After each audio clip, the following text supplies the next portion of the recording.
Hey, dear listeners, Love is Blind, The Reunion, Season 5. Let's check it out. And what they have. He's not seeing that. He's not for you. No. Tranquila. Okay, so Aaliyah has joined everybody, and they just showed a scene where Aaliyah was comforting Lydia because Izzy broke up with Lydia. It just occurred to me that all the women on stage, aside from the host, was involved with Izzy. That Izzy broke up with Lydia and Izzy dumped Johnny, and then he went for Stacy, but then Stacy dumped Izzy. So it's just kind of interesting in that way. But okay, so we're going to revisit these scenes, and I'm wondering, this will be interesting. If I was to take a guess, I would say that Lydia would say something, she has this mode that she goes into where it's kind of robotic.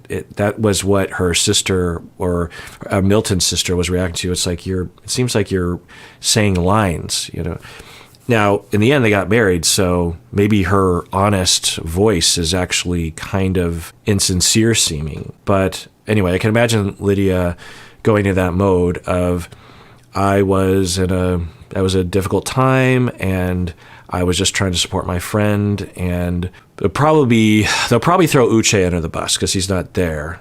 I heard that he had said publicly that he's not going to be at the reunion because he's moving on in life or something. It's also a possibility they didn't want him there. I don't know. I'm guessing they did want him there. And if he isn't there, and even though he was invited, then that does point in a direction that I didn't realize was possible, because I always figured that they were under contract to be there, and if they weren't there, then they would get in trouble, like they'd be fined $50,000 or something. So if they invited him and he opted out, then that's, I think, a good sign that these individuals, although maybe exploitation is happening to some extent, it's not that, or they've changed their ways, or I don't know.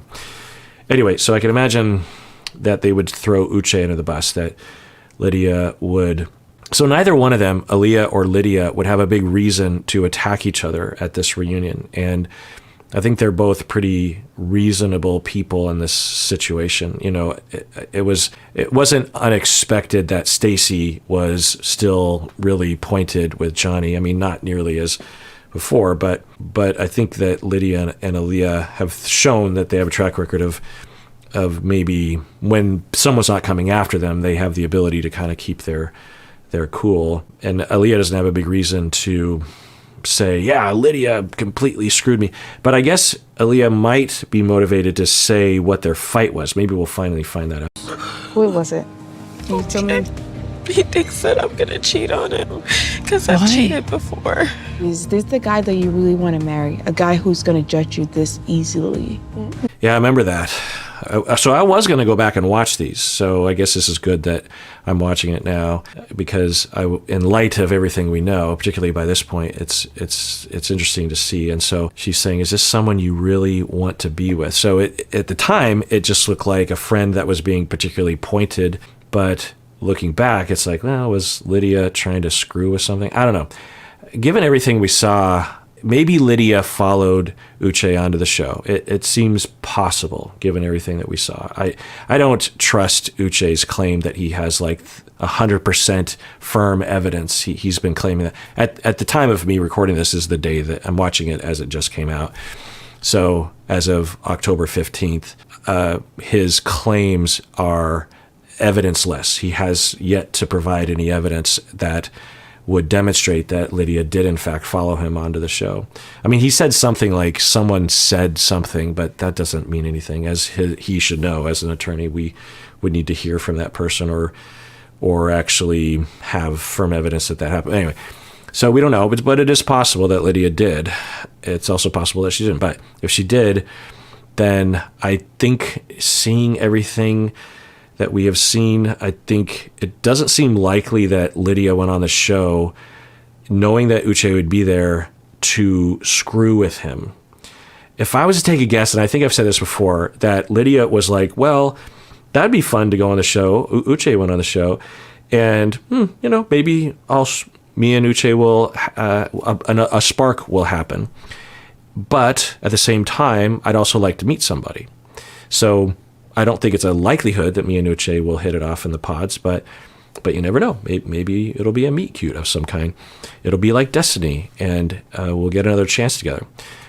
Because I don't think Lydia went on into the pods going like, I'm going to screw with his life and I'm going to make it so that he's all mine. He's only for me.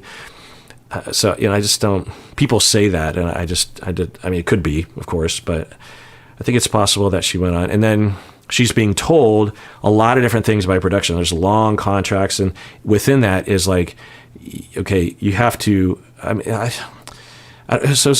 be curious as to what they ask, because, given the fact that there was a couple allegedly that were already together and they both got cast on the show, and then they got engaged, but then they got kicked off of the show. They didn't go to the getaway. Apparently, I've read that.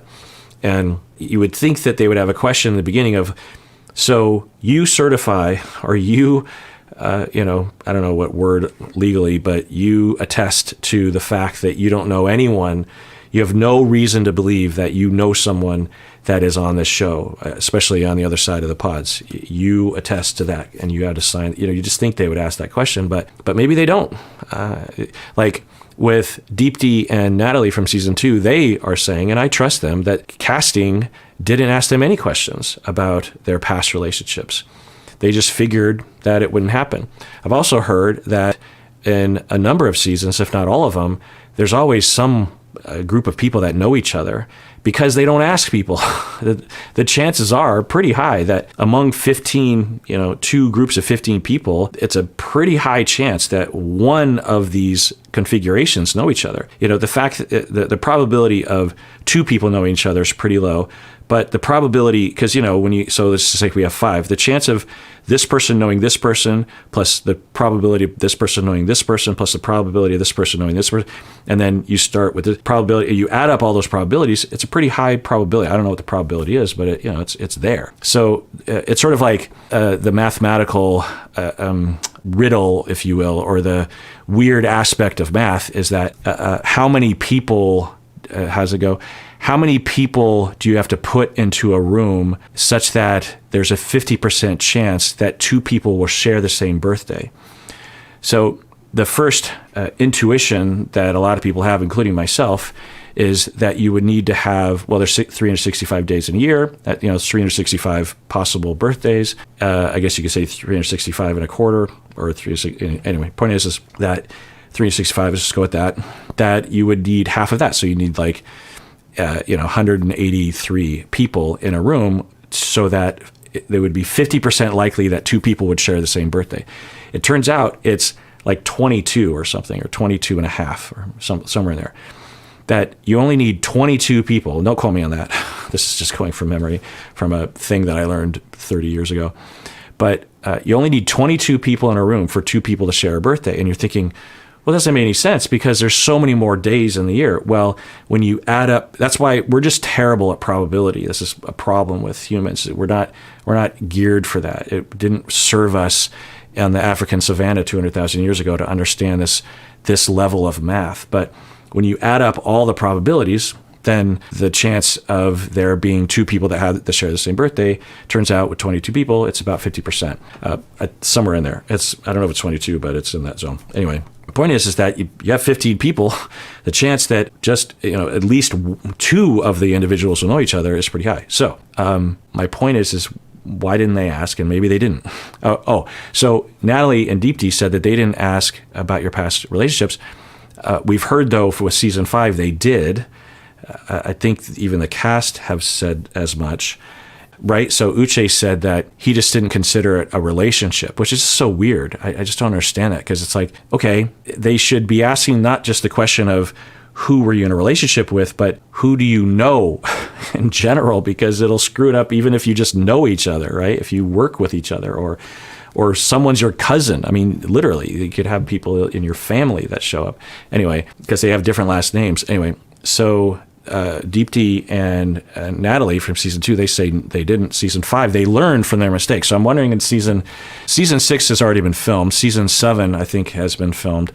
So maybe by season 8, they'll have a much more robust casting situation. But anyway, so I'm rambling. But if Lydia went on the show to chase Uche. I'm guessing that it was just for fun. And then as she's filling out all these forms, there's all these questions. She's thinking, well, I can fudge that. That's not really that big of a deal. You can imagine Lydia thinking that she could be outside of the box, if you will. I could see a scenario like that. Or she just randomly went on the show and accidentally ran into Uche. But anyway, hearing her talk to Aaliyah right now, she is saying things like, are you sure you want to be with this person? It's hard to know what's going on in her mind, because you can imagine Lydia in an altruistic way that is focusing on Aaliyah and not selfishly saying these things of Lydia knows what Uche is like. And so actually it kind of shows restraint on Lydia's part, because there would be a huge temptation to go further with these kind of questions like, oh, that's a red flag, that kind of thing. And I don't want to say this, but you're so like me that I could see this happening. And I know this because I see myself in you, believe me. He's fast. Yeah, you're so like me, that sort of talk. And Aaliyah's just like, Now, they didn't show, look at me. Like she said that a few times. I just thought that would have been shown. So at this point, Aaliyah is appreciating everything. So whatever Lydia is doing, Aaliyah, at this moment, consciously anyway, is appreciating all of this relationship, because it was pretty late in the game by the time she was thinking, wait, I think something is going on here. And Aaliyah hasn't said their relationship was screwed up. Aaliyah has said that they got into a fight about the fact that Lydia knew Uche, right? So we don't even know if Aaliyah would say that their dynamic was enmeshed and that Aaliyah was being bulldozed. But maybe Aaliyah, upon seeing it, would say something like that. I don't know. Yeah. It doesn't define who you are. Yeah. This motherfucker. Yeah. We're gonna fight. Yeah, so that's what I remember. Lydia, I think what she's saying is you can assert yourself, not to say that you're going to give up on Uche, but that you can assert yourself to Uche. Not that you're going to reject him, but you're going to try to shape the relationship that you would like to have. I think that's what Lydia is saying. I don't think Lydia in that moment was saying, you're going to fight him because I have a bone to pick with him. It could be, but I don't think so. He's so perfect for me. He told me he can't see a future without me. Wow, I said that. Yeah, I don't think we saw this scene in the original, or at least if we did, I didn't know what I was seeing. But Lydia's like, wow, you see the gears turning in her head of, well, I've heard that before, or uh-oh. He is OCD. Oh, and his house is dope. Yeah. That I told you like my favorite whiskey is because sushi. Wild turkey honey. He's his favorite. Oh my God. By the way, I want to be honest with you. Yeah, I think by Aaliyah's face watching this from the reunion, I bet you Aaliyah will say, because she said before that it was just a lot of information, that focus on, I didn't want to hear the information. But to me, the way it looked, if I were in Aaliyah's shoes, it wouldn't just be the information. It would just be this realization, this rewriting of the history of, wait, so this whole time you knew. And at the time when I saw this originally, I literally called it psychopathic shit, meaning that it's very callous and lacking empathy and regard for other people. That's what I mean by psychopathic. That's what we mean by psychopathic in my field. But then I learned through the article that I read that they told her to not say anything. So it's not psychopathic to follow a directive, right? It still could be, or it's not psychopathic, but it might be notable that an individual in Lydia's position would be able to do everything she did in light of what she knew. Like for me, I would just like to think if I were in Lydia's shoes, there would be such cognitive dissonance. I would just try to avoid talking about it, or I would avoid even maybe Aaliyah altogether or something. It would just be really hard for me to have that level of intimacy talking about Uche when I know so much about him, and when I know that Aaliyah would want me to tell her about at least the fact that I knew him, to be able to hold on to that. It's a weird situation, but anyway. So to me, I think it would be very difficult for Aaliyah to, upon learning this, and then especially as all the information is coming in, but just really the whole thing of just like, wait, so this whole time you knew and you were doing this and doing that, and how does that, what's going on here? Can I trust you? I'm hearing things from Uche about you and your relationship, and you're telling me things that are different from that. And I don't know what's happening here, and I'm scared and I feel unsafe, and get me out of here. That to me makes the most sense to me, but I wonder if they'll focus on the oversharing. Last time we saw the show was back in January this year, and we slept together. From the bottom of my heart, I wanted her to have her happy ending. It's unfortunate that that didn't happen. I didn't read the room correctly, as you may see. However, I had the best intentions. I could see that. I could see that being true, that she just didn't know what to do under those circumstances. And given her personality, that she's so expressive and talkative, that it's, because it would have looked a lot, imagine if Lydia wasn't such a talkative person. It would have looked a lot different, right? Maybe not even necessary to include it in the edit, because it just wouldn't have had those salacious scenes that we saw. So it could just be that. But, there's a possibility that she's not telling the truth now, or she's not aware of the motivations in the moment, that she was trying to screw with things. I don't know. I'm curious what you think about this, honestly, because we don't know, of course. We can't know what's going on in her mind, but I'm curious what other people's speculations are. I was trying to just be honest. Do you feel like, Lydia, you finally had this, like an Instapot, like the pressure released, and you knew that she knew, and you felt free That's to kind the of... best way to describe it. I just felt an energy release. I was like... Yeah, it's a good question. It was a leading question, but it seemed to hit the mark for Lydia. And yeah, I don't think I had thought of it that way, or maybe I did, but that does make sense. And for other people, like Aaliyah, it would have been different, that all the information, the Instapot exploding would have looked different, but it would have been similar. But for Lydia, she might have even felt like, I've been wanting to tell you so many things. There's so many things that I know around me. Some people are verbal processors, and they don't have, and especially given Aaliyah's demeanor of compliance, she did say twice, I don't want to know this stuff. And her facial expression certainly told me that she didn't want to hear any, she's like, she wasn't like, oh, the whole time just pain. She's like, oh, okay. So, I mean, that does say something about Lydia, just that in and of itself, regardless of what the context is, that she's yammering at someone while Aaliyah's like, I don't want to hear this. Like, it says something. I can say everything now. Like, I'm allowed to. And as a friend, that's how I am with my best friends. It was a tough time, and I did the best that I could with the information that I had and the relationship and the connection that I had with Aaliyah. I did care for her, still care for her. I loved her. Was in a really, really tough position. Yeah. So it could be that Lydia, most of this is consciously true, and at the same time, she's just not a good friend. You can have a well-intentioned individual that's just not a good friend.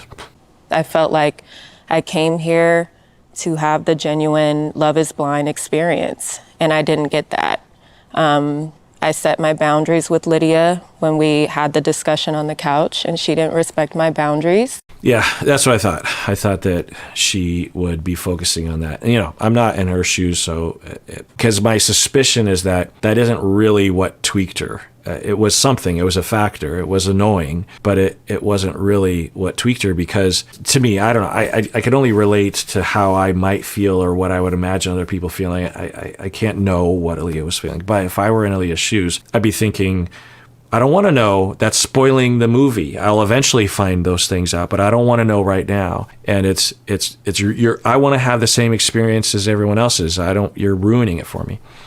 Okay, but at the same time, that the information that Lydia gave, it wasn't really that interesting to me anyway. It was a lot of things about his wealth and his success, and it wouldn't be hard to imagine given the way that Uche talked about his life. He has an advanced degree. He owns his own business. It's not hard to imagine that at least he's doing somewhat okay in his life. And Lydia was talking about So I wonder if for Aaliyah, it was the information about that it spoiled the well in that Uche was no longer this like fantasy person that she wanted to hold on to for a while. Now she's realizing, oh, he's dated other people like you. And that kind of ruins it for me to some extent. But you know, if you're in love with someone and you want to spend the rest of your life with someone, hearing information that's spoiling the movie, because at least in the edit, Lydia didn't say, oh, he's a horrible person. If anything, she was really saying a lot of nice things and I think Lydia thought, you've scored, is what I think she was saying. You've actually hit the jackpot. The guy is successful. I don't know. But for Aaliyah, you just think that if we're just talking about that information, it just seems weird to me, if I were in her shoes, that learning about that information that I'm going to learn very soon if I'm going to get engaged, because I think a lot of the people get engaged towards the end, like day 8, 9, or 10. Then if I learn about that information, it doesn't change my feelings for this person, and I'm going to stay because I have feelings. So I think that there's a lot more to it than just that. And maybe she'll say it. And I didn't feel like they were going to continue to be respected throughout. And that's not the type of situation that anybody should have to endure or deal with going into an engagement. That should be a happy moment. That should be a sacred moment. And I didn't get that respect that I was requesting multiple times. Yeah, that's sort of in line with what I was saying. It's not the fantasy, or it's not the special, pure moment, because it's been tainted in this way. But, you know, in the real world, you would have situations like this, potentially, where you date someone for 2 or 3 years, and either through friends or even through your partner that you're with, they tell you about past situations. And you certainly learn about what car they have and their favorite color, and if they're clean or not OCD, the way that they've been saying, but that he's meticulous. And so so at that point, you get proposed to. It doesn't, I don't know, it's just how I feel. But I wouldn't be surprised if she eventually says, or the real issue for her was just this head spinning of like, which way is up? Everything that I have been told is, or a sizable percentage of the things that I have been told or not told are not true or true. And I don't know what to believe. I don't feel okay. I need to get my bearings. And I'm with production, who also won't necessarily answer my questions. So get me out of here. All right. Well, if you ever see anyone impersonating me, please let us know, either through the website, through the contact form. That's the surest way to get a hold of us. Or if you're a YouTube member and you comment below, I'll usually see that, because there are impersonators sometimes. They'll literally use my name, either Kirk Honda or Psychology in Seattle. They'll use my picture. It will look indistinguishable from me, unless you click on their profile and then you see that they don't have any videos on their channel. So just watch out for that, because occasionally things like that happen. You know, it's one thing for that to happen. It's another thing for someone that watches this channel who might trust me to be in a situation where they feel like I'm trying to sell you crypto or trying to meet up with you or something. That is distressing, and I don't want that to happen, even if it is eventually resolved. For however long that deception is happening, it breaks my heart to think that someone would think I would try to exploit them in that way. And that's always what they're trying to do, of course. So just watch out for that, and also let me know so that we can take action against that account and get it taken down, which is what we always do. Sometimes it takes a while, which is annoying, but you know, whether it's on YouTube or Facebook or Instagram or anything, all those places can have impersonators. And for the record, I'm not on Twitter. I quit that when there's a whole bunch of people that quit for all the same reason, remember? So if you ever see me on Twitter, it's not me. Where else would you not see me? I'm not on Fiverr. I'm not on Tumblr. So if you ever see any accounts there, it's not me. A lot of people impersonate my wife too, which is interesting. So yeah, and let us know, because it does help if you come across those things. And please take care of yourself, because you deserve it. You really, really do.